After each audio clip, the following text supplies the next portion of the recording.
semua, apa khabar?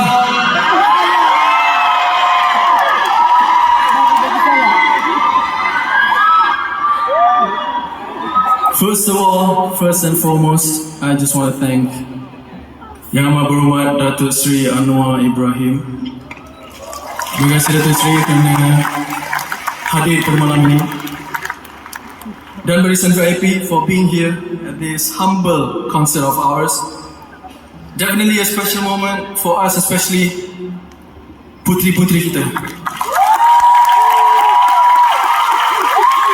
Thank you kepada rakan-rakan artis. Saya nampak ada Abang Joey tadi, Abang Joey Daud dan family, ada Haziq Husni dan ramai lagi. Thank you guys for supporting this concert.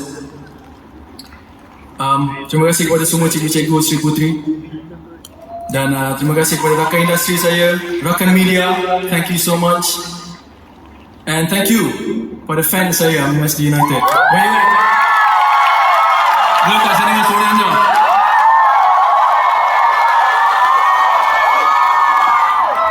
Okey, sabar, tenang. Selepas ini kita akan nyanyi lagu-lagu yang... Boleh tak kalau kita belanja lagu untuk Perdana Menteri kita? Boleh? Lagu-lagu favourite beliau. You guys tahu lagu Azizah tak? Siapa pernah dengar lagu Azizah kat sini? Ada yang tahu? Siapa nama Azizah kat sini? Alright, untuk lagu seterusnya